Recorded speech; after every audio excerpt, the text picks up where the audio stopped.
Blog Talk Radio.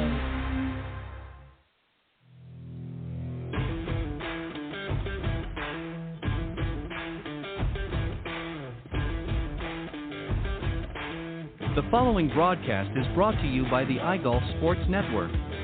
Golf Talk Live is sponsored by the iGolf Sports Network and Golf Tips Magazine. Here's Andrew to tell you more about our sponsors.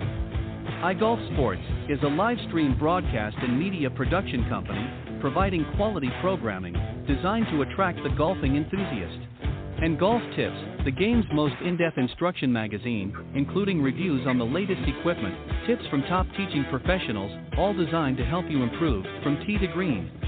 Welcome to Golf Talk Live with your host, Ted Odorico. Join Ted each week as he speaks with some of the best in golf. This week's special guest will join us a bit later. But first up is another great discussion on Coach's Corner. So let's introduce tonight's Coach's Corner panel. All right, good evening, everybody, and just a slight correction. We're not going to have a special guest later in the show. It's just going to be me and the Coach's Corner panel, but we'll have maybe an extended version, so my apologies for that. Anyways, welcome. I'm Ted Odorico, the host of the show, and welcome to Golf Talk Live. As I mentioned, we're going to have a little bit shorter broadcast tonight. Unfortunately, our guest was not able to make it, so we'll reschedule with the few remaining shows. I think we've got 3 shows left. We're going to be off all of next week, including the Women of Golf show will not be aired Tuesday, just to observe the Thanksgiving holiday, so there won't be any shows next week, but then we'll be back on the 29th for the Women of Golf and then the 1st of December for Golf Talk Live. And there's just about 2 or 3 shows each to hold out in December, and then we'll be taking an extended break, or I will be taking an extended break until February, where we'll start back up both of the shows as we get ready to rebook and all of that good stuff. But I want to thank everybody for joining me tonight, and I'm going to introduce the panel. We're going to get right into tonight's discussion. First up is John Decker. He is the Director of Instruction at the Medallion Club in Columbus, Ohio. He's also a Senior Editor and Top 25 Instructor at Golf Tips Magazine. He was a former head instructor at the Grand Cypress Academy of Golf in Orlando, and also the 2015 Southern Ohio Teacher of the Year, and is the author of the book, Golf is My Life, Glorifying God Through the Game, which, of course, includes a Bible study. And he also does some public speaking as well. He'll tell you a little bit about that later on. You can get a hold of him to arrange that. Also is Clint Wright, and he's also joining the panel tonight. He's a 30-plus year member of the PGA and one of the partners at TGM Golf. TGM Golf is a big proponent of the R3 approach, and I consider him to be one of the best covering the short game today, and also one of the many favorites have here on the show, at especially Coach's Corner. And last but not least, rounding up the panel is Sue Wieger. She's #1 best-selling international author, motivational speaker, and peak performance coach, and she's a 24-plus year LPGA Class A golf professional and owner of Wieger Consulting. Her book, Golf, The Last 6 Inches, Change Your Brain, Change Your Game, is available at Amazon.com. So, ladies and gentlemen, welcome to Coach's Corner. Thank you, Ted. All right, I appreciate it. And thank you for agreeing to stay for the whole 2 hours tonight. I really appreciate that. Hopefully you guys won't lose your voices. Just kidding. So I'm going to start in the order that I introduced you. But first, let me just read this. Golf is complicated, and of course, at times can even be rather cruel. It's easy to feel defeated and discouraged, but as the old saying goes, don't worry, we're all in this together. And we're going to talk about a lot of different things, really about some game improvement things along the way, and how we can make a better all-around game for ourselves and obviously for our students. So here are some things that really I sort of put under the heading of what do most golfers struggle with? What are some areas that they struggle with or don't seem to really get a handle on? And John, and one thing that we hear a lot of, especially for professionals who play in a lot of pro-ams, you'll hear them mention this, saying that a lot of their amateur partners in those pro-ams don't take enough club, which is a classic problem. So my question to you is, how can we, meaning the golfer and obviously the professional to help our students, how can we be sure we're selecting the right club each time? Well, Ted, first of all, thank you for having me on the show. And Clint and Sue, I look forward to tonight's discussion. And I know I'm going to learn something from you as well, so I'm really looking forward to it. Yeah, this is a great question. I remember years ago I saw a study that in one of the golf magazines they were talking about. They were studying and tracking the trends of players as they were hitting their approach shots to the green. And about 80 to 85% of the average golfers would come up short. That would be their miss. And that's one of the things I'm always encouraging my students. You know, a lot of you are going to miss the green short. You have to be able to, you know, hit the pitch shots or the chip shots to get it up and down, or bunker shots depending on the case. But the biggest reason why that people underclub is a lot of it has to do, and especially I see this a lot with men, the ego of, well, I can hit my 7-iron 150 yards. For a lot of golfers out there can hit their 7-irons. A lot of the students I have can hit their 7-irons, and I'm just using this as an example, 150 yards, but it's their best shot. Maybe it's in a situation where they did it on the driving range and it was 85 degrees and it was maybe a little helping wind and the ball was really flying that day. But when they get on a cooler day or they get the wind in their face, that's not a real true indication of how far they can hit the ball. And that's one of the things that's great about the simulators and everything now is what you want to look for is the average. You want to look at your average shot, not your best shot, and certainly not your worst. I mean, if you hit your worst shot, you can't really plan for that. But your best shot is not what you want to base your yardage on, especially when you're going over water or bunkers. Mm-hmm. You need to make sure and take extra club. And I always, when I'm looking at a green and I'm on a playing lesson with a student, the first thing I ask them is, all right, where is your miss? And if you're out there in the fairway, you've got to know, are you better to miss it long? Are you better to miss it right, miss it left, miss it short? In every situation and every golf course is going to be different. So that's got to be important, especially when you're starting to hit longer approach shots. Now, as you get closer to the hole, maybe inside of 100 yards, you're not focusing on that as much as you are, dialing in your distance. But when you're out there 150, 200 yards away from the hole, making sure that you have enough club to either get you there to the middle of the green safely, and you want to know your carry distance to the front of the green, and you want to know that you can carry the ball, not your ball rolling 150 yards, but how far does your ball actually carry, and that's what I love about the simulators.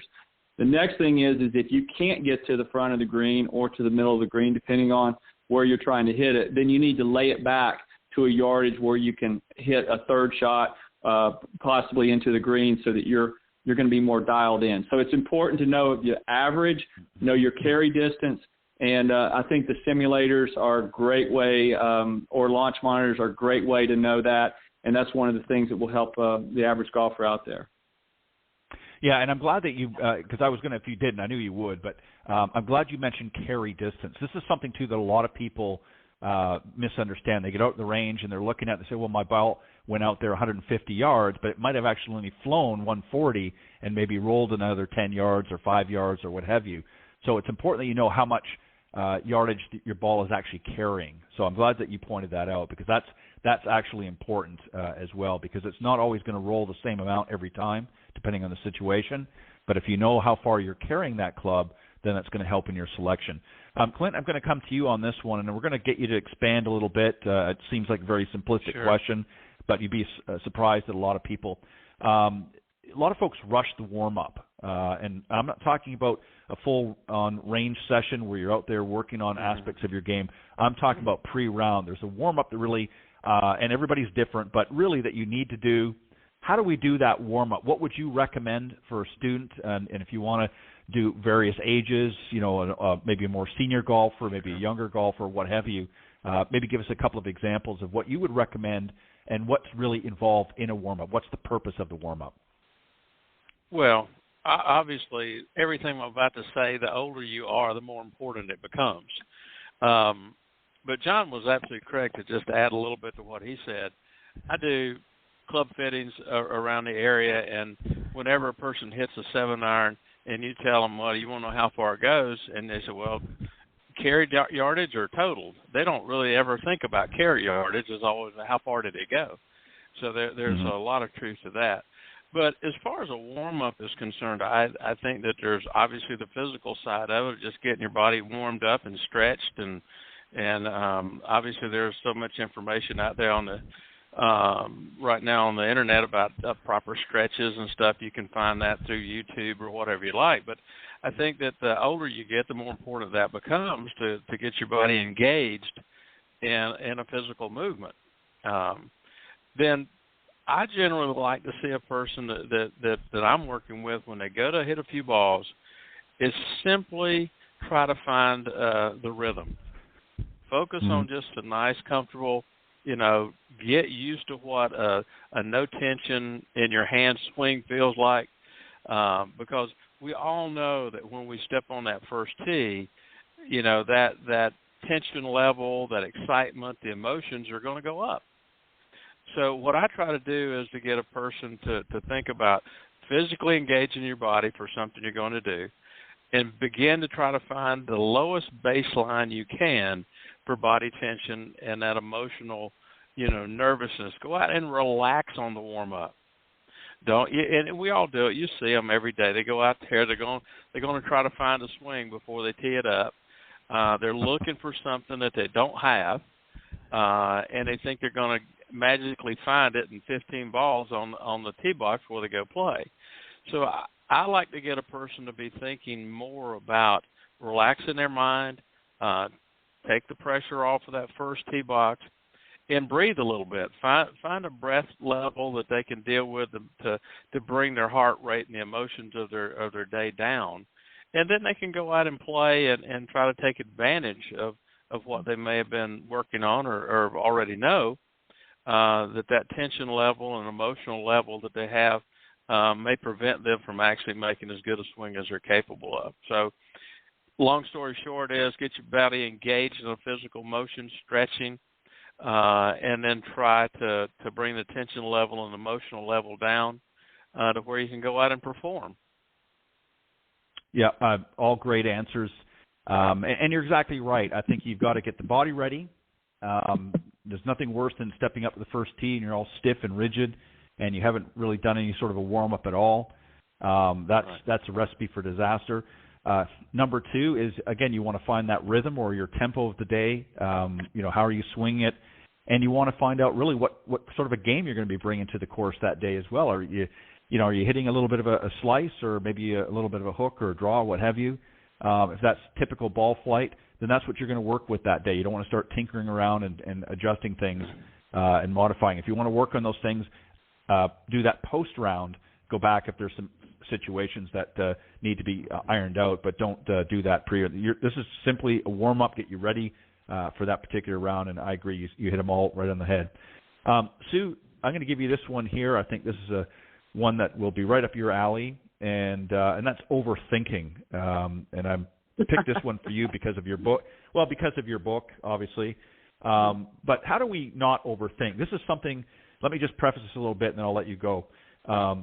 This is an area that I think a lot of golfers struggle with. Is they get in there, and there's 1,000 things running through their mind as they step, over the ball. And so how do we sort of calm things down mentally and not overthink or overanalyze the process, I guess is a good way to put it as well. Go ahead. Yeah, I just teach my players about what we call the caddy box and the play box, and this comes a little bit from Vision 54. And people have two sides of their brain. They have their right side of their brain and their left side of their brain. And the left side of their brain is the over-analytical side. And too many people are standing over the ball thinking about, okay, are my feet right? Is my grip right? Is this right? And this right? And they're completely lost in regards to the target. So in my book, I teach people like what is the caddy box and what's the play box. And the caddy box, just like we talk about, is you talk to yourself in regards to behind the ball about, okay, you focus on the target, you think about your distance, you think about what club you're going to swing based on the situation that you're in front of. And then from there, we call it, we step over the commitment line, and then we're into the play box, which means when you're in the play box, you have to be on the right side of your brain, which is the creative, artistic side of your brain. not overthinking. And that's one of the biggest issues with a lot of players is they're standing over the ball thinking about all the mechanics they're supposed to be doing. Well, when when you're thinking about mechanics, you have no shot to be on what I call the right side of your brain, which is the creative side. All you want to think about is when you're in the play box, you want to think about just the shot. Where am I going to go? How am I going to do this? It's not about the how, it's the what. Where am I going? And that's one of the I would say the biggest issues with a lot of amateurs is they just think too much on the left side of their brain when they're over the ball. So they have to get on the more on the creative side. So I always ask my players, are you visual, auditory, or kinesthetic? And kinesthetic people are people who like to move, people can feel their body. The auditory people are more, what I want to say, in regards to they're more verbal, and the visual side, the visual people are the ones that are just going to think about, okay, here's my target and let's go. So I do just a very quick little self-assessment to a lot of my players and saying, okay, do you think you're visual, or do you think you're auditory, or do you think you're kinesthetic? And whichever one they are, that's where I want you to show up in the play box. If you're kinesthetic, go ahead and be kinesthetic in the play box. You can feel your body, but we don't think about mechanics. It's just about what do you feel like. A lot of the auditory people, what I always tell a lot of my players is people that are very, left brain. I will just tell them, I said, when you're over the ball, I will pick your favorite song. What's the song that you loved, that you absolutely love? And I want you to hum it to yourself, and I want you to swing a golf club. And they're like, really? And I'm like, yep, just try it. Just try it, And they're like, oh. And I said, because if your brain is thinking more, if you're more auditory and you're more thinking of something else, you cannot think about mechanics if you're thinking about, if you're humming, and because your brain is on the right side. And that's what I teach. Yeah. Yeah, and that's a good distraction, too, for somebody that is auditory like that, because you're right. They get very analytical and very, committed to the various steps and doing what they need to do. And that's okay before you get into the play box. It's okay to visualize those things and focus on making sure that you're making a good swing. But then when you get in that play box, it's time to play and it's time to go, and you're exactly right. And a lot of people don't know how to switch it off, switch it on and switch it off. And that's something that takes practice and takes time. So well said. Very, very good. John, I'm going to come back to you. Now, Clint talked a little bit about this in the warm-up, but I want you to expand a little bit and talk about how we find our tempo. Some folks out there have a bad tempo, and is there some things that we can do to improve our overall tempo? We see some players that, as an example, that might see a pro on TV and they say, I want to emulate that person's swing, and that might be fine in some degree, but if you're somebody that's a little bit slower like a Freddie Couples and you're swinging like a Nick Price, that may not work out so well. So what do we do? How do we find our tempo or our rhythm, and what can we do to help sort of work on that, build on it, so that we are consistent with it? Well, Ted, tempo is the glue of the golf swing. I mean, that is what your tempo is going to be so important in your round, and it all starts before you ever, before you walk on the golf course. It really starts in your warm up. What I like to get my students to do is, if I were to take all the tour players on the men's and women's tours and film all their swings and then time their swings, and I timed how long it took the player to go back into the ball, whether they're putting, chipping, pitching, hitting a bunker shot, or hitting a driver, it would average out to about a second. Now, some players are faster, like a John Rahm is definitely faster than a second. But there's some players that are going to be a little slower, like Colin Morikawa is going to have a slower tempo. So there are some extremes, but if you took the average, it's about a second. So what I have my students do is a 1-2 count, very much like Sue was talking about humming. It's the same idea. you're creating a metronome, you're creating a beat, you're creating a rhythm to your round. So what I like to have my students do is when they get to the golf course, go to the putting green and just putt to the fringe. And all I want you to do is do that 1-2 count and just get the ball rolling to the fringe. Get your distance down, and then start hitting some chip shots, and then start hitting some pitch shots. And all you're focusing on is that rhythm, that 1-2 back into the ball. And if you struggle with this, because I get students from all over the world, especially when I was down in Orlando, I had people come in, and I would tell it, and I would get the New Yorkers, and they'd go 1-2, and I go, no, wait a minute, that's way too fast. We got to slow that down. And then, growing up in the South where I grew up, everybody's like 1-2. When I first learned it, I learned this from Phil Rogers, and I started counting, and I was counting 1-2, and I was way too slow, and I kept coming up short with my putts, and I was like, this doesn't work.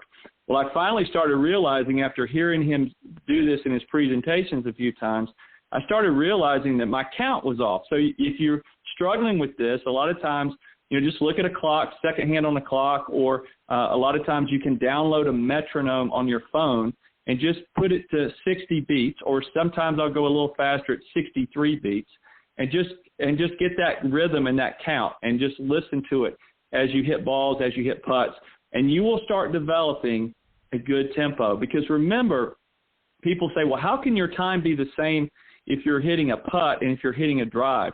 With a driver, it's going to take more time to get the club back, but you're going to be coming through extremely fast, and you're going to catch up, and you're going to go 1 back and then 2 at the ball. The club is moving extremely fast. If you've got a 3-foot putt, your putter's going to be moving very slowly back, and but it's still going to be going back into the ball in that 1-2 count. So learning that 1-2 count is important. You don't have to do it in 1-2. You can use words. I have, like, some students with classes, I'll do swing. One of my students who actually played on the PGA Tour, he was a Kentucky Wildcat fan, and he would always say Kentucky Blue. So you can come up with whatever you want to say it as long as you say it in that 1 second. It's a great tip, and it's really helped me. And you'll find out, and I'm no expert. I'm not as far as sports psychology and things like that go. But I know one thing: your brain cannot think of 2 things at once. And if you can focus on that count, you're going to have less distractions on where the trouble is and how nervous you are over a shot. You're going to play it to a rhythm like you do on the driving range when it seems nice and easy. When you get on the golf course, this count really helps you to block out those distractions. Yeah, and some great analogy there, John. What I think a lot of people too struggle with, in their golf games is a bad tempo. A lot of times they're piddling around with their grip and everything else when that may not necessarily be the issue. It could be their tempo that is just not sound. So that's some great advice. And because I think once you find that rhythm, once you get that tempo rhythm, if you will, down, the rest of it becomes relatively easy. I mean, everybody can find a good grip. Everybody can get in the right stance and posture, with a little bit of practice. But your tempo and or your rhythm, that's something you have to find for yourself, because it is, even though, as you said, John, it is in that time frame, there's a lot of difference when you watch other players, how they arrive at that. Some appear to be much quicker, others a little bit more methodical and slow, as I mentioned a couple of examples. But essentially the tempos are the same. It's just at how they're going about it. And I think that's extremely important for players to understand that. You'd be surprised at how many bad issues they could alleviate if they just had a good tempo. So well done. Clint, here's one that we talk about a lot, but it seems to be something that people don't practice. And Jack Nicklaus famously talked about this in Golf My Way video that he did a number of years ago. And he said every season when he'd come out, these are the 2 things, or this is the things that he would work on, and that was his fundamentals. He said, there's nothing worse than a bad grip and poor fundamentals. So he always worked on that before he teed it up in the very first round each season. So how often should we be addressing the fundamentals, and what is there a benchmark or something that we can do to, because we're not always going to be in front of our instructor, that we can do to sort of observe whether we're doing things correctly or not, and we're getting into that good posture. What are some examples that we can do to make sure that we're practicing our fundamentals often, but also that we're doing them correctly? Okay. Well, there's a few things you do, but I'd like to add one thing to what John was saying about the 1-2 and what Susan said. Is I always try to people to find their rhythm by their breath rate. When they breathe back, they breathe back. And that's another way of the 1-2, just using their breath rate. It also keeps them a little more relaxed as they're taking the club back. But to your question, I think it's very important for the person that's working with an instructor, for the instructor to point out the proper grip or the grip that they use when they hit their good shots, where their foot position are. We've had some players that swing better from a slightly closed stance. Some players swing better from slightly open or square. It's very important that the instructor help the student identify their body posture, their fundamental. Because as we all want to talk about certain benchmark things that we see generally, I think all of us have our own personal fundamental that we have to identify, and it's imperative that the instructor help them do that.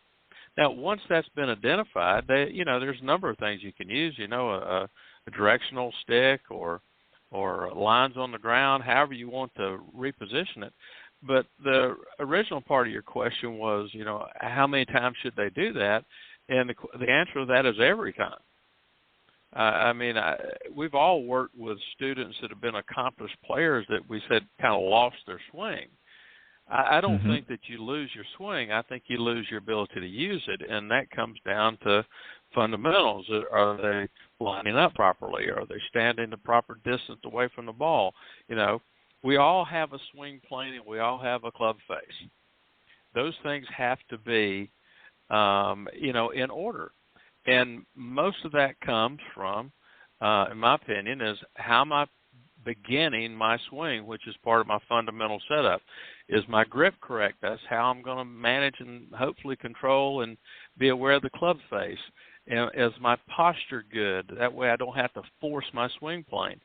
So I think it's imperative that the student, through their lessons, begin to identify what their fundamentals are, have a clear understanding of that, and that's need to be checked every time they go to the practice tee. And to be honest with you, look down and pay attention on every shot you hit. We all have this tendency to play golf a little bit by the clock. That we got to play under 4 minutes, 4 hours. I mean, gosh, if we took us more than 4 hours to play, we're going to be penalized or something or another. And we always hear, well, they're on the clock or whatever. You can take your time. And enjoy your day and check your body posture on each shot. It doesn't take that long.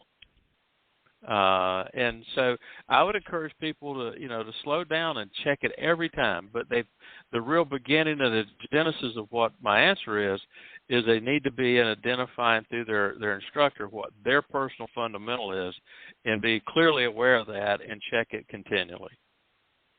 Yeah, well said. No, you're exactly right. I think, again, we're all different body sizes, different body types.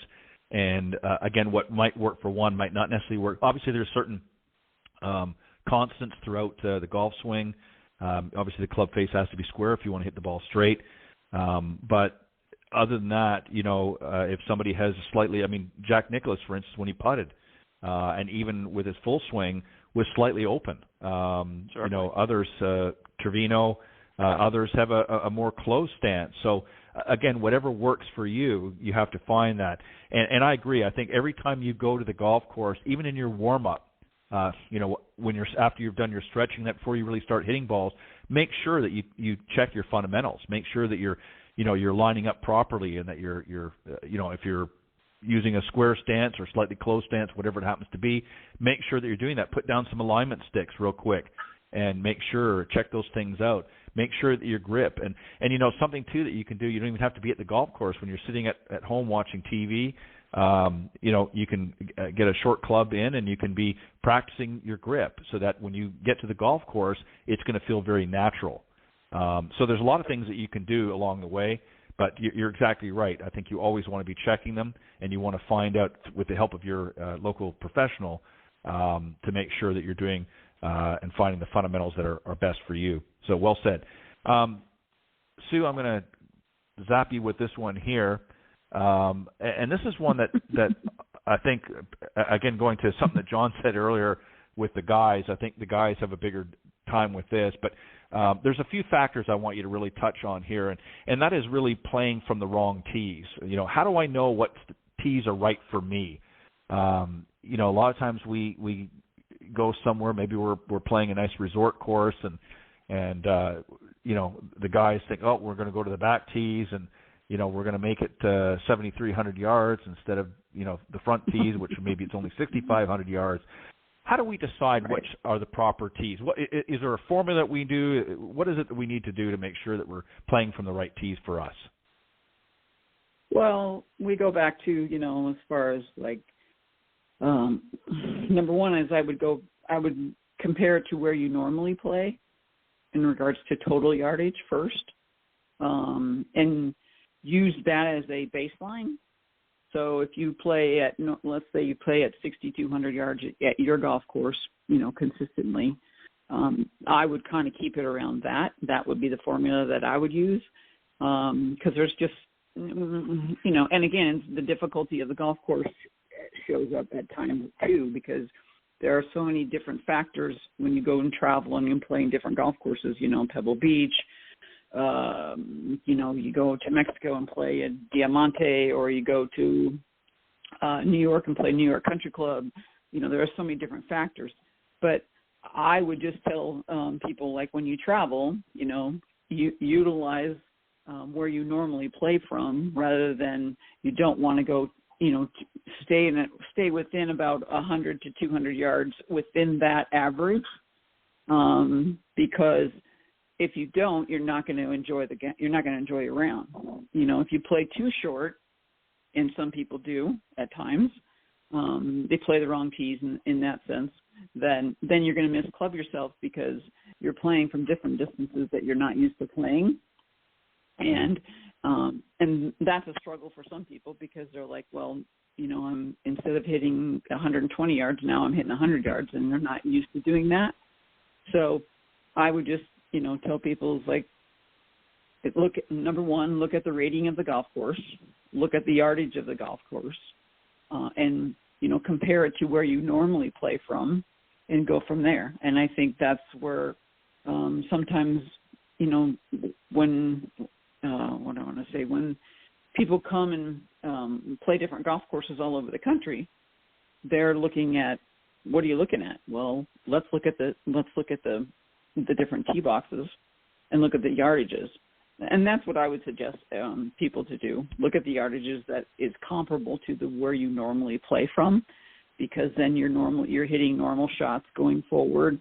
You're matching up your yardages from the tee box to the fairway, from the fairway to the green, rather than, not knowing where you're going to be at from different shots, because your yardages are always going to be off if you're playing from, what I want to say, too close or even too far away. So that would be my answer. Yeah, and I think also, and again, this is going to be parallel with what you're playing at your course. I mean, maybe you're playing the wrong tees at your home course too. If you're struggling to even make par, I think, in any round at your home course, then you might want to, if you're playing from the back tees, let's say, at your home course, and you're struggling to even make par most of the time, then you might want to step it up and move forward a little bit there. And I think, but you're exactly right. I think if you're playing comfortably at your home course and you're not, struggling to make par all the time, and certainly giving yourself some chances for birdies and other eagles and things like that, then I think you're pretty set.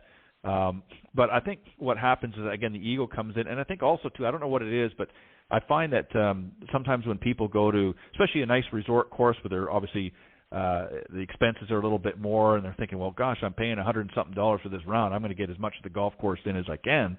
So they're going to play the back tees, thinking that they're going to get as many yards as they can. Unfortunately, they're getting too many yards in the wrong aspect. They're all over the place and not just too far and too close, but they're left and right and so on and so forth. So, that well said. I agree. I think you have to sort of find what's comparable to what you're used to playing at home, and that way the yardages are going to be relatively consistent overall. John, here's one I'm going to come back to you on, and that is not committing to the shot. How do we build confidence in our game to feel good about our decision? So, here we are. We've got a shot to the green, but we're kind of, flipping back and forth between clubs and not sure if we should be laying up, and so a lot of thoughts going through our mind. What's the best shot for us here? So, what can we do to give us a little boost of confidence? That when we get out there, that when we make a decision, we're going to feel good about it. Well, Ted, this is really, I think this part of the game is what separates the as they say, the men from the boys, on the golf course, and that is being able to commit to your shot. And I've always said, and I do this a lot it seems like a lot with my teenagers when I go out there, junior golfers on the golf course. I always say to them, I would rather you commit to the wrong shot than not commit to the right shot. Because if you're not committing to the right shot, you might as well you're done before you even take the club back. You're most likely going to you're going to make a poor swing because there's no commitment. And commitment is what you have to have, and in any shot. And it's amazing. You see some players out there on the course that maybe don't technically have great golf swings, but they get it around the golf course because they know what they're doing. They know what they're capable of doing, and they play to what they're capable of doing. They don't try to do something they're not capable of doing.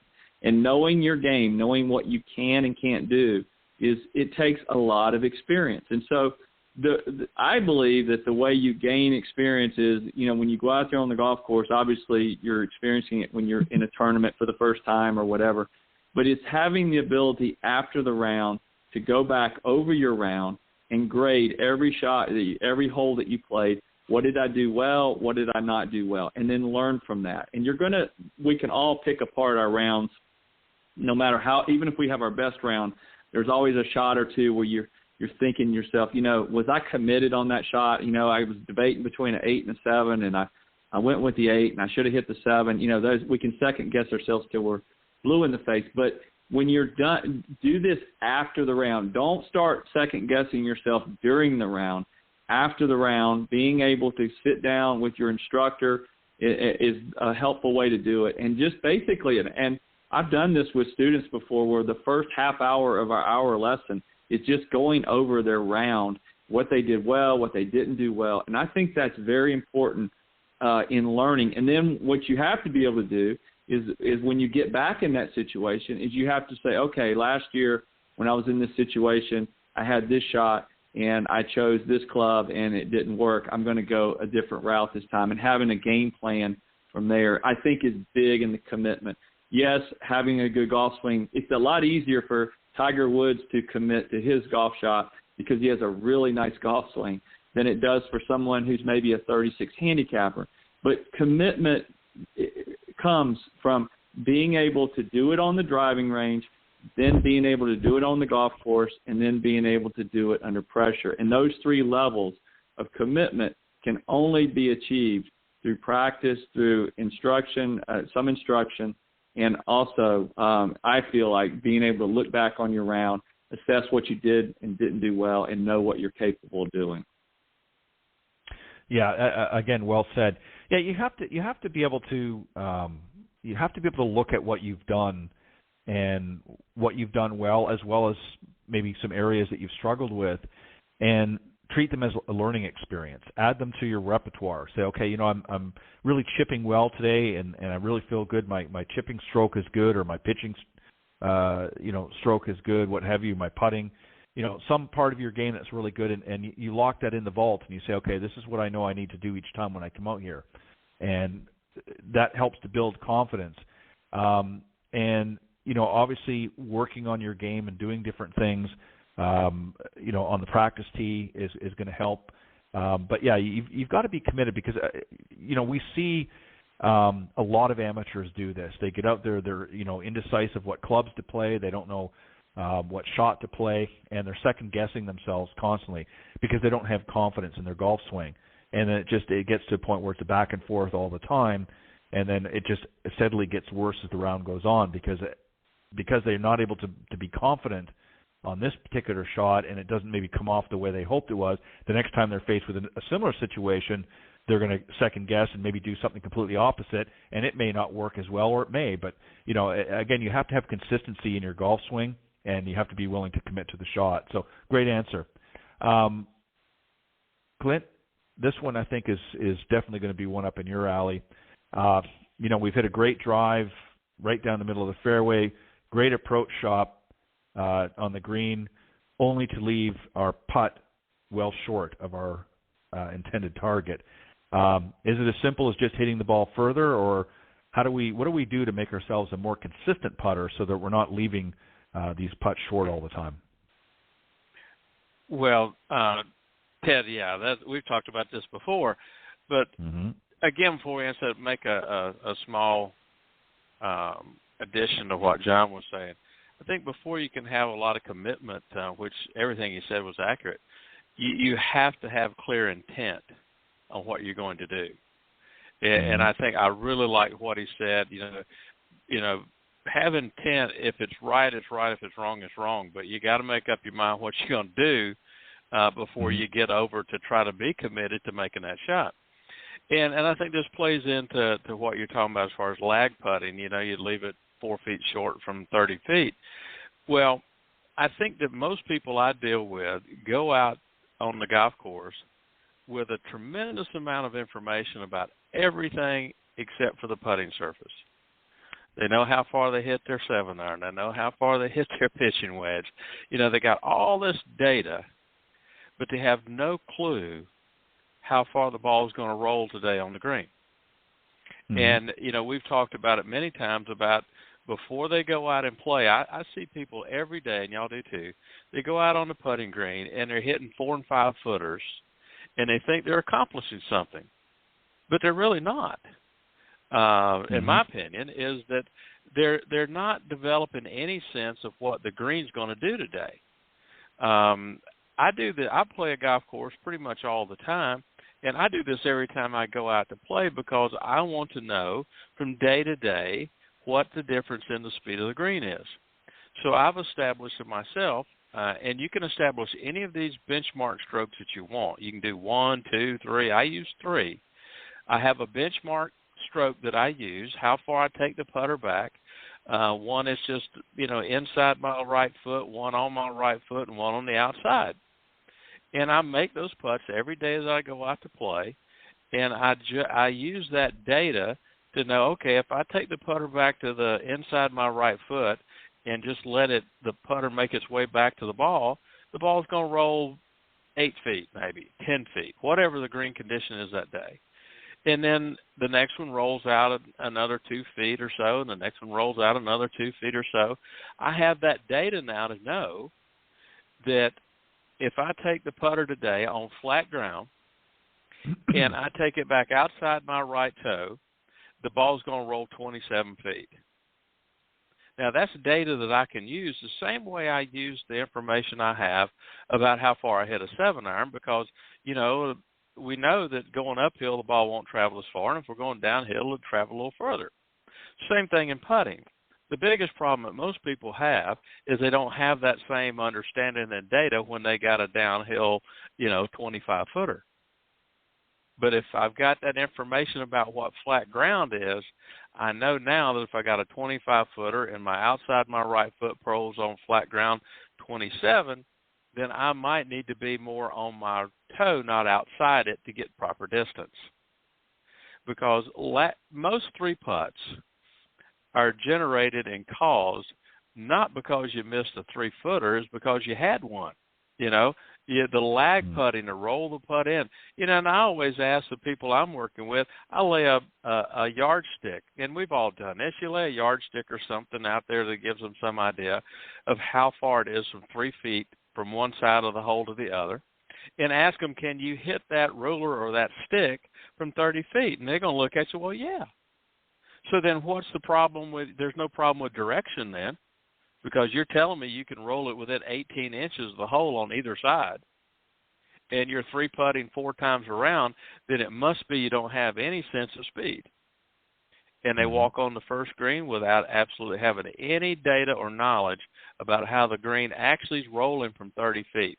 Now, you see people out hitting longer putts on the putting green, but they're not ever going to have that putt again. Okay? So they need to be able to establish some benchmark strokes each day because the greens change. One day the green superintendent rolls the greens, the next day he doesn't. There's going to be some disparity in speeds there. So I encourage all of my students, take 5 minutes, get that benchmark stroke for the day, and use that information when you go out. And you're not going to have a 27-foot on flat ground. That's not what we're trying to achieve. What we're trying to achieve is for you to have some baseline of data and information for that day that you can utilize to make a decision. You still have to choose. You still have to have a sense of speed and feel, but at least this way you're going to have something to work with. Okay, not just guessing. Okay, and so therefore we lean into this intent. When you get up over that 20-footer, you need to have a clear intent on what you're going to do. You've rehearsed it, not practiced it. You've totally rehearsed what you intend to do, and then you step up and perform. You know, I always equate it to if we're going to do a play, we're not going to practice. We're going to practice the play many times. We're going to rehearse it once, and then we're going to go and perform the rehearsal. We're not going to perform the practice. Right. Okay. And so, all right. So, because we don't want to perform practice. We want to be able to perform at the moment under pressure. And we talked about this many times. How do you play better under pressure? Well, I think that you have to quiet the mind, as Sue's talking about. You have to quiet the mind to where the brain can work, and therefore you can have a clear intent. You've rehearsed what you want to do, and now you're performing, not creating. And once you start having to guesswork or not question yourself, and you're starting to create something at the moment of impact, you're not going to be very successful at it. But if I'm performing an intended swing under pressure, I think I'll end up being more successful doing that. So the whole idea with speed and stuff, I think that people go out with no data to work with, and they're just guessing every time they draw it back from 30 feet. So get the data, give yourself something to work for, rehearse what you want to do, clear intent, and perform. And it'll get better. Very well said, Clint. No, you're exactly right. I think a lot of times, we see the same thing. I think all of us see the same thing that you mentioned earlier. Is people go out and hit some short putts and maybe do a few lag putts and that, but they're not really establishing a baseline, as you said. They're just sort of testing the greens a little bit, but they're not really establishing those baselines. And I think you're exactly right. You have to have something to work with when you go out there. And again, other factors come into it as well. Maybe one day you're playing and we've had a lot of sun and the course has dried out a little bit.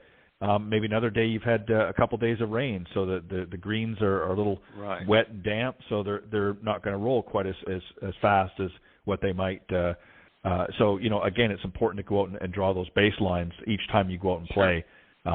Because again, the speeds are going to change, and I found that out earlier this year when I went up to Pinehurst because I got out there and got on number two course, and I was surprised. I should have listened to this tip and done just that before I went out and played. I should have gone back to some earlier shows and replayed that and done it, but. Experience is a great teacher, that's all. Experience is a great teacher. I agree. Sue, I'm going to come back on this one here. This is one, too, that really involves more of the mechanics of the swing and performing parts of the swing properly. And we hear the term hanging back where we're not really getting to our forward foot. So for right-handed golfers, we obviously want to get onto our front leg, which is our left leg, as we come through and strike through the ball. So how do we groove a better weight transfer? What are we doing wrong, first off, typically, based on that information? In other words, we're wanting to avoid that dreaded reverse pivot. So what are we doing that's causing that, and what can we do to make sure that, as we swing the club back, obviously we're putting weight on the back leg and on the inside of the back foot, and then we have to transfer that. But somewhere along the lines, we're not doing something right, and everything's getting out of kilter. So give us an idea. What's causing us to hang back, and what can we do to make sure we're getting onto our front foot properly? Yeah, the first thing I always check with people is, their balance, and that's one of the issues because, as we all know, we have a nervous system that has what's called fight or flight response, and that fight or flight response is going to adjust our body based on what we're doing. So the first thing I always do is I teach people how to balance themselves over the golf ball. And what I mean by that is, I teach people like the middle of your hip should have a straight line down to the middle of your feet, meaning the center of your center. I call it center of gravity, but your center point basically. And then I do a little bit of a balance test with people. And what I do is I just basically tap in the middle of their back, and I tap a little bit over their sternum. And if I can move them around, they are not centered. And then I explain to them is like, if you move around when I'm tapping you, you are not grounded into the ground. And if you're not grounded into the ground, you're going to have some issues when you try to take it back or even when you swing through. And as we know about, I can't remember the percentage, but I think it's about 65 to 70% of the people that play golf have early hip extension, meaning they move toward the ball because they come up out of their posture. And that's just because they're not balanced when they set up. So I just teach everybody, I'm like, okay, let's do a little bit of a balance test. And I bring out my little balance pillows and I just show them, and then I give them an opportunity to stand on top of a balance pillow, because then they realize, wow, I'm not balanced at all. And then we try to teach them, step by step, how would that feel? And most of them, what I find is there's too much knee flexion in a lot of golfers because they're trying to, I don't know, a lot of people going through YouTube and listening to, YouTube instructions and stuff like that. And a lot of them come and they have all this, almost like they're sitting on a chair. And so right. I just tell them, I said, you can't sit on a chair and swing because your brain is going to make you stand up every single time. So I just, I flip it and I just tell them, I said, you need more hip flexion than you need knee flexion in your golf swing, because that's going to balance you out much better. And so a lot of times I'll have to adjust a lot of people's hips in regards to their hip flexion and how much bending forward they have. But then once we get them in the right posture, then I'll do that. I'll do that little bit of what I call, a push in their sternum and a push on the middle of their back. And they're like, oh yeah, that feels way different, because they're much more grounded into the ground. And I think that's one of the biggest issues is, especially as people get older, that's one of the biggest issues I've found is that people just don't know what balance is over a golf ball. So I just teach them we need a little bit more hip flexion, a little bit less knee flexion, because there's just too many, clients that come up to the lesson tee and they look like they're trying to sit on a bar stool. And I just like, okay, let's change that posture, because if you're balanced, then you can create, if you're balanced with the ground, as we all know, ground forces, you get more energy through the ground up through your body as you make a hip turn. And you won't have that fight or flight response kick in. You'll be able to turn and you'll be able to generate more force using the ground forces because you're more balanced. And you'll be able to turn through. And as we all say, everybody's like, well, I want more distance. I'm like, well, the only way you're going to get distance is you're allowing yourself to be centered over the ground and be able to be balanced as you turn, because then you can generate more speed. But most people don't know how to do that. And like I said, a lot of the people that come to my lesson tee are all trying to sit like they're, leaning up against a counter or leaning against a bar stool or something like that. And I just, I shoot a lot of video, so I show them the difference. And then I show them that difference in regards to that the center line must be over, the middle of your feet. So we just draw a line. Once we get them in the right posture, we change up the entire balance point. And then that way they can generate a lot more turn, and they can finish on balance too. And that's one of the issues, is that a lot of people can't finish on balance because they don't start on balance. And so that's what I do. Yeah, and that, again, great point. One of the things that I see a lot, and John, I'm going to get you to add a little bit here. This sort of falls into the same thing as what Sue's talking about, but I'm going to phrase it a little bit differently, is we get a lot of the swaying in the backswing, and a lot of people don't understand what a proper turn is into the backswing. For instance, what you'll see is you will see very little hip turn. In fact, their hips are probably turning, and I'm not talking in a proper swing, but I'm talking in a bad swing. They're lucky if they're getting 20-degree turn in the backswing with their hips. And their upper body, what they're doing is they're actually pushing and turning their upper body over top of their right leg, which is really not correct. Thinking that, okay, I've got to get my weight onto my back leg, and then I'm going to push off from it. And that's really not correct. You're actually turning within yourself. Talk a little bit about that. What's causing the swaying into their backswing, and how can we make sure that we're making a proper turn into our backswing? Because obviously whatever we do in the backswing is going to happen in the follow-through, and if we're doing it incorrectly in the backswing, then we're not going to transition into the follow-through. Give us your thoughts here. And that's John. Well, Ted, the sway is one of the most common things that I see, and I think Clint and Sue would agree with this as well. We see a lot of this, and I think that one of the big reasons why I see a lot of swaying is because our society is basically one where people are sitting a lot, they're in their cars a lot, they're sitting behind the desk a lot at their computers, and they don't have the flexibility or the strength to be able to properly turn in their golf swing. And so I'm a big believer, especially for the listeners out there now that we're approaching winter, is really working, look at getting TPI with someone that does TPI, work with someone, whether it's a personal trainer. Anything that you can do to get your core and your legs stronger is going to help you in golf. And if you have a sway in your golf swing, if you're swaying back, because like you mentioned, Ted, for every action you have an opposite and equal reaction.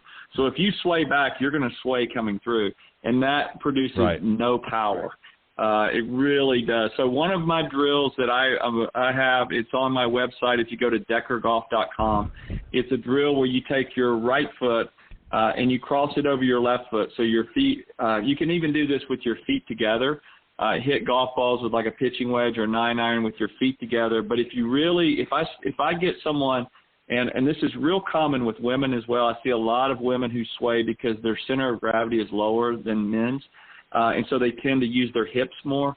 So if you will take your right foot, cross it over your left foot, and then bend your knees and hit shots, maybe, like with a wedge, it's a great way to restrict your hips from swaying and then allow the hips to turn. Because remember, our hips are a ball and socket joint, just like our shoulders are ball and socket joints. So we want the hips to turn. We don't want the hips to sway. And so the hips, ideally in a full swing, are going to go back about 45 degrees in the backswing, and then they're going to turn completely through in the downswing. You don't want your hips. On the flip side, I get some people who overturn and oversway and overshift their hips as well. And that's going to lead to overswings, reverse pivots, all kind of problems. It's going to lead to a lot of back problems as well. So working with someone who is TPI certified, or at the bare minimum going on, and watching some YouTube videos and look for hip flexibility exercises, stretching, anything that you can do to make your hips and that rotation stronger is going to help. Lower body exercises as well as core exercises. I think that is where I would start with anyone that has a sway, because we can all get bigger, faster, and stronger. There's not anyone that's too fast or too big, as far as, their leg muscles and their core muscles go. Being able to strengthen those up is very important. Yeah, well said. And something I just want to add real quick, and John, if you want to respond to this, a real quick way to see if somebody's not making a proper backswing or they're swaying too much is a lot of times they'll spin out. In other words, they won't get transition onto the front foot, if you will, or front leg, and they'll actually spin out, and that's what caused them to do that reverse pivot. If you watch the professionals, if you watch a video of, I'm talking a face-on view, and you look at most touring professionals, some of you notice it more than others. Tiger is a great example. What you will see them do is when they're transitioning, they're actually, you'll see them, it almost looks like they're squatting as they're coming through the follow-through. And what they're doing is they're actually rotating, but they're actually moving their center of gravity down and through as they're coming through to get that strike. And John, you know what I'm talking about when you see that in a slow motion video of the tour players. It's almost like they're squatting as they're moving forward, correct? Yeah. Yes, and one of the best examples of that is if you look at Sam Snead's golf swing. He did that, and Tiger does that, and really all the Dustin Johnson, these guys now and girls out there as well. They're using the ground, they're using their lower body. That's where you get your strength, in the power in the golf swing is connecting to the ground. And I wish now that they're allowing us to repair spike marks, I wish that they would allow us to go back to metal spikes. If I was a tour player, if I'm coaching a tour player, it doesn't matter what tour they're on, I'm telling them use the metal spikes because you want to connect to the ground. I know Tiger uses it. I know Dustin does. All those guys, when I was out there in 2008 with Bob Sowards, I was amazed at how many of the players out there actually have the metal spikes because it's something that you kind of forget about. But they've got the metal spikes because they want to be connected to the ground and use the ground to get their power. Yeah. And like I said, I always, if you're going to watch a tour player and you want to not necessarily emulate, but you want to see what they're doing, and again, you can find them just about anywhere. Even your pro could probably wrangle a few up. But you want to watch in slow motion how they go into their backswing and how they go into their transition and into their follow-through, and watch what their body actually does. It happens so fast that you don't really realize it, but and that's what creates a lot of the lag, is because they're actually moving down and through the ball, and that's what generates the power. And the arms and the upper body is actually just coming along for the ride. And a lot of people don't understand that. That's what caused the casting and it over the top, is because they're not getting a proper turn, so they're throwing their upper body and their arms out and across the ball, across the target line, and ultimately across the ball, and that's what's causing the side spin and the slices and so forth. So it's very interesting, and I think a lot of amateur golfers would be well advised to really watch in slow motion what the pros are doing. All right. I want to, Clint, I'm going to come to you not so much with a question specifically, but an analysis, if you will, of what you want the folks. We're obviously coming into the fall and winter season, and for some folks, they may not have the option to play all year round, but that doesn't mean they can't be working on their game. Give us an idea if you had some students that maybe don't have the ability to go to their course because it's getting ready to close or what have you in a month or so's time. What do you want them working on through the off season in order to keep themselves relevant and ready, prepared for when they tee it up in the spring? Well, I think John hit on it just a little while ago, is that, take the opportunity to get yourself in better shape. I mean, I talk a good game on that. I'm not so sure I accomplished much of it, but, we so, I mean, he's right. I mean, you need flexibility. The stronger your lower half is, I mean, we talk a lot about relaxed readiness, and upper half needs to be relaxed and lower half. So I think that if they take that to heart, they're going to begin to develop maybe a little bit more leg strength versus arm strength. You see a lot of people in the gym working on arm strength. Go to their local gym and talk to a personal trainer to get a program. You can find it online. There's just a multitude of things on YouTube, and like I say, PPI stuff. I watch a group's called Par 4 Success, and it's out there for anybody to get the knowledge on how to do some of these things where they don't hurt themselves in the process, but focus on what's going to get them what they're looking for. And most everybody wants to hit it further and hit it straighter. So Sue's right as well. I mean, you've got to use the power portion of your body, which is basically from your center of your navel down to the ground. That's where your power's at, and that's where the speed's going to come from. That's going to get you more distance. And if you can't create more speed, you're not going to hit it any further. That's just plain and simple. So I would encourage them to do what the common sense thing would be, is to get yourself in a little bit better shape, but also do a little bit of learning. Just get into the game a little bit more. There's great books. Sue's got a great book. John's got a great book. They're all out there.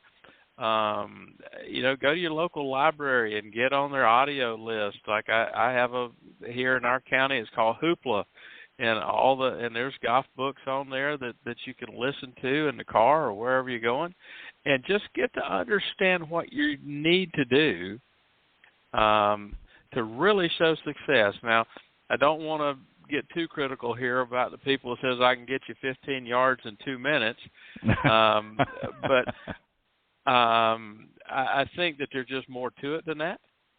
And look for the real information. Look for the real things that you need to start working on, not the gimmick, because the gimmick's not going to last. And most of us know that if it's too good to be true, it's probably not. That's just the way the world is.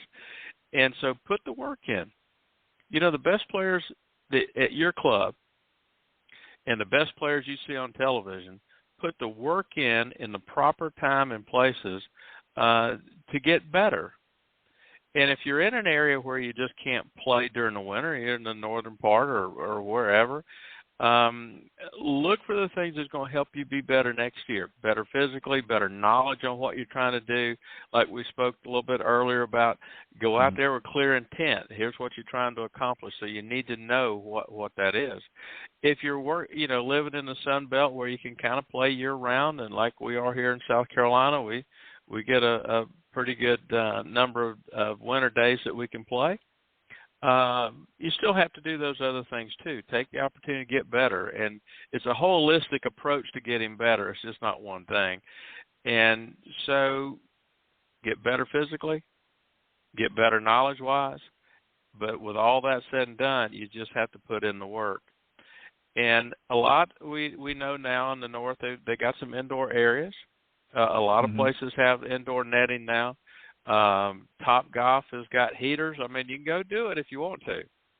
If you really are wanting to improve through this time frame and get better to when golf's played in a comfortable time frame, then you don't lose that much time just because it's gotten cold outside. There's other things that and you just stay focused on those things. But if you're in the area where you can play year-round, just go with the same ideas, but play as much as you can. It's a usage sport. The better, I still believe the more you use it, the better you'll get. And so get out and use it as often as possible. But if you're in the areas where you can't play, there's things you can do. A lot of the gyms now that we see have an indoor area. Some of them, these, like where they're like for baseball, the kids and stuff, they've got indoor hitting nets in the winter that you can go and make some swings. So I'd encourage people to do that. Yeah, I think you have to keep moving. In other words, and you've got to be able to do. There's no excuse.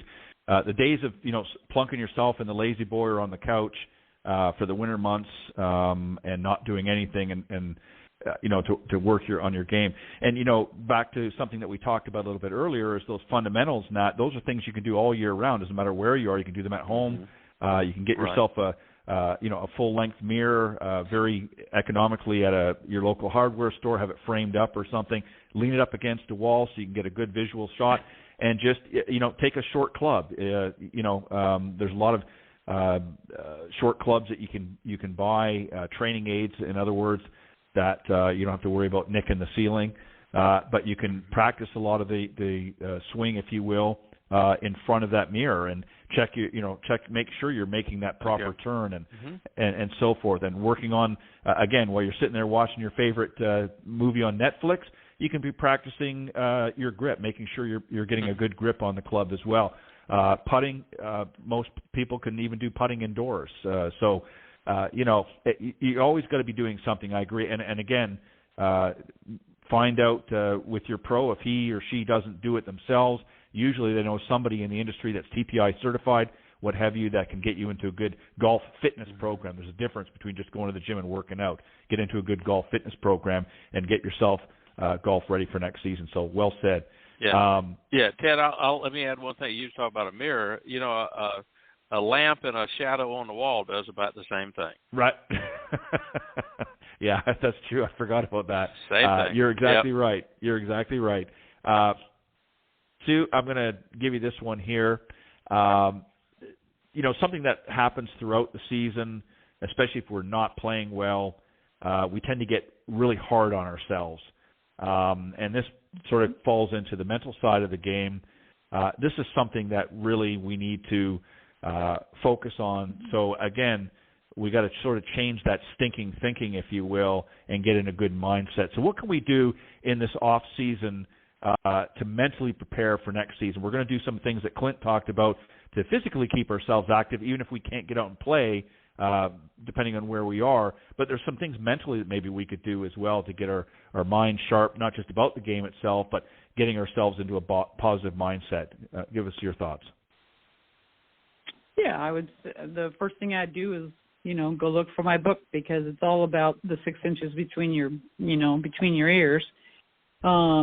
And just understand how you think, meaning, like we talked about before, there's in my book, there's a quick little diagnostic, checklist to find out if you're right brain or left brain. So if you're too far left brain, how can you switch it over to understand how can you get more into the right brain to be more creative over a golf ball? That's the kind of thing. And, there's so much, there's Vision 54 that has a lot of information, just to go through and studying some different ways of thinking, to teach yourself how to change the way that you think over a golf ball. And that's why I just tell people a lot of the people that will buy my book, they're like, well, can I have the ACE Performance Journal? I'm like, of course you can. I just send it to them, and there's some exercises in there to help them understand, how do I think currently versus how can I change the way I think? And that's one of the biggest issues, is because what we talked about before is just there's too many left brainers out there that have to think about mechanics. And mechanics help you when you're training, but they don't help you when you are playing, because I won't say that they don't help you. I mean, you have to have good mechanics in order to play really well. But on regards, we don't want to be standing over a golf ball thinking about mechanics. We talked about that routine, from the caddy box to the play box. And it's just understanding who you are, because there's a lot of left brain thinkers that are out there. That's what they struggle with, because they're standing over a golf ball thinking about all the things of, okay, my grip, my stance, my posture, yada yada yada yada yada, and that gets in the way of being creative. You cannot create shots when you're on your left side of your brain. And I think that's one of the struggles for a lot of people because they think they're supposed to think over a golf ball. And it's, I think it was either John or Clint that said that you want to be performing. And when you're performing, you don't think about how you perform, you just perform. And that's the difference. And I think that's one of the things is that, a lot of people have to learn. I'm like, okay, well, because personally I'm very left-brained, but when I play golf, I turn it off. I'll just go over and stand over a shot and say, okay, I'm going to go there. And that's all I say. And then I go hit shots. And I think everybody has to come up with their own way of what I'll say thinking in their own pre-shot routine. What do you want to say to yourself in the caddy box? What information do you want? What do you, just like like a tour player, when they're standing next to their caddy, what are they talking about? They're talking about the shot, they're talking about the wind, they're talking about the club they're going to hit, they're talking about the situation that they're in. Is it a good lie? Is it a bad lie? Am I in the bunker? Yada, yada. And then they talk together and then they make a decision. And from that point on, then the player just goes ahead and does what? And they just make a swing. And I think amateurs struggle with that because I think they think they're supposed to think so much over a golf ball, and they don't have to. And that's why we talk about the right brain and left brain with all my clients, because we do a little bit of evaluation to find out, okay, are you more left brained or are you more right brained? And that's what I would say to people in the sense of helping them understand who they are first. Because if you know who you are, right brain or left brain, then can you change it? No. But can you adjust it? Yes. And I think that's one of the biggest issues is how do you adjust it? How do you adjust it when you're standing over the golf ball? And I think that's one of the things that we talk about all the time with all of my students, because it's all about which we talked about earlier about rhythm. We talked a little bit about the timing of the golf swing. Well, how do you do that? You have to be in your right brain in order to do that. And that's what I teach. That's all. Information is a wonderful thing, and I think that we've given quite a bit of information to our listeners tonight, and you guys did a great job as always, and I want to thank you for that. It's I think that the more information that you can get and process, obviously not standing over the ball, but process and allow yourself to reassess your situation as you continue your journey becoming a better player. As Clint pointed out, creating those baselines on the putting surface as an example, and doing some of the different things that we talked about tonight helps you to become a better player. And obviously, the key ingredient is you got to practice these things too. You can't just pick up a book, or you can't just watch a video or what have you, or even take a golf lesson and then just sit back and assume that through osmosis or something that these things are going to factor in.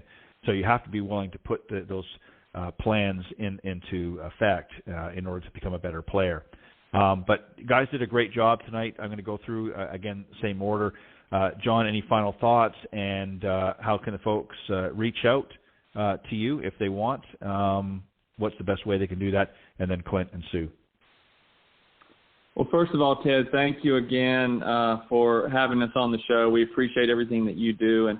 And Sue and Clint, I really enjoyed being on with you as well. I learned a lot from you. And Clint, Sue and I both appreciate the plug of the book, so we appreciate that.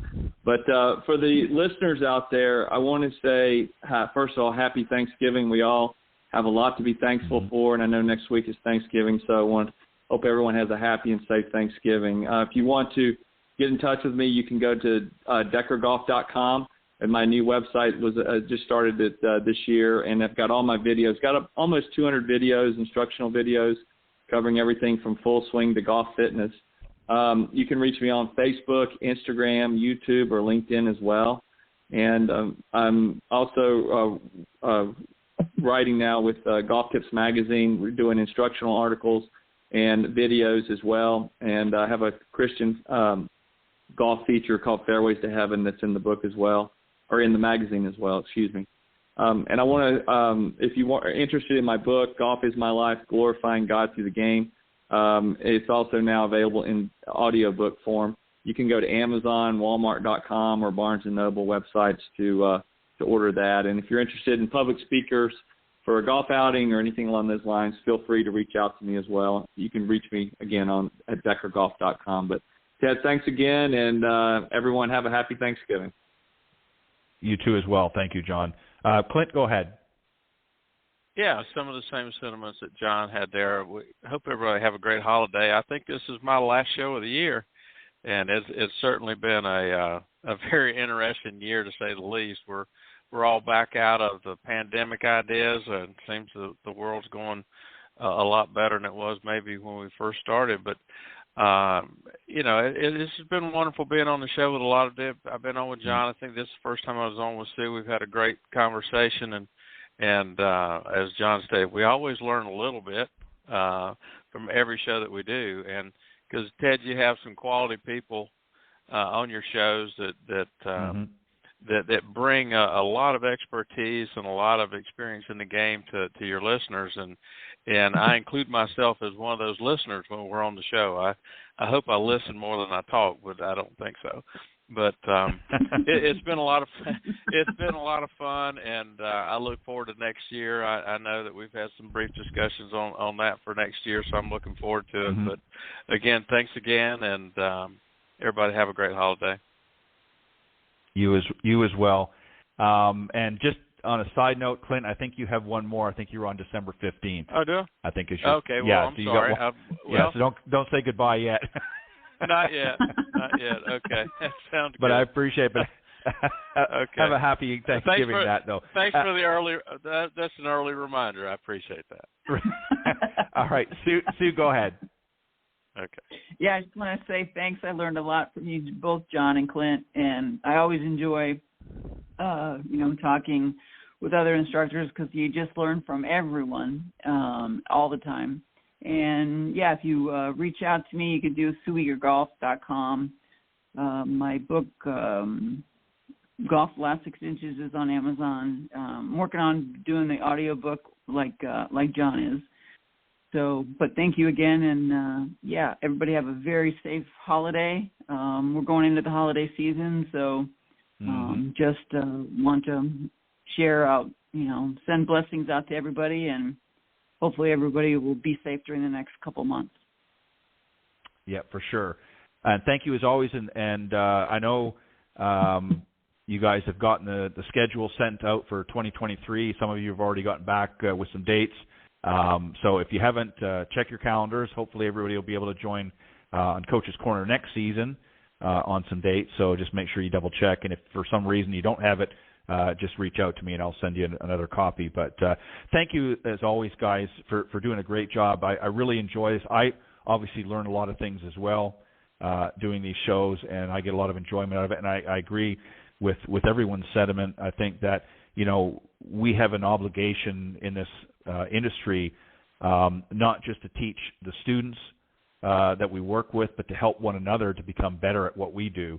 And I think we do that through programs like this. So hopefully I've done a little bit to help do that. And believe it or not, next season we're going to be coming in season 11 that I've been doing this broadcast, Golf Talk Live. So been doing this for a little while, and I think we've got it as a well-oiled machine. But happy Thanksgiving, happy holidays to everybody listening to the program, and to you three particularly. Thank you very much for always bringing your best to the program. Have a great weekend, and I'll see you guys next time on the Coach's Corner panel here on Golf Talk Live. Have a great weekend, guys. Thanks, Ted. Good night, everybody. Thanks. Good night, everybody. All right, that was John Decker, Clint Wright, and Sue Wieger. Joining me on a special Coach's Corner panel tonight. As I mentioned, our scheduled guest unfortunately had to cancel this week. We're going to try to see if we can get them rescheduled before the season ends. If not, we'll have to look at 2023. But on that note, again, everybody have a really a happy Thanksgiving. There will not be any show next week, Golf Talk Live or the Women of Golf show that I host Tuesday mornings with Cindy Miller.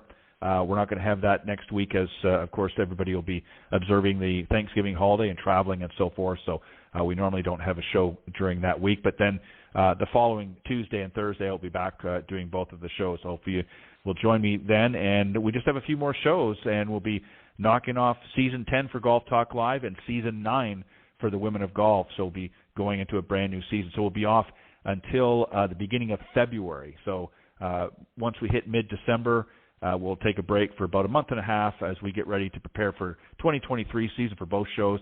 So hopefully you'll join us in the new year. We'll have some new things to talk about, some new guests, and some old ones coming back too. And, of course, many of the same regulars on the Coach's Corner panel. Again, some new discussions as well that we'll have come next season. But thanks for joining me. And you can always go back into the archive section if you missed any previously aired shows and listen to some of them there. You can go to blogtalkradio.com/Golf Talk Live and just scroll down to the on-demand section. You'll find all of the previously aired shows there. God bless everybody. Again, happy Thanksgiving. Have a great holiday. And I'll see you in 2 weeks back here on Golf Talk Live.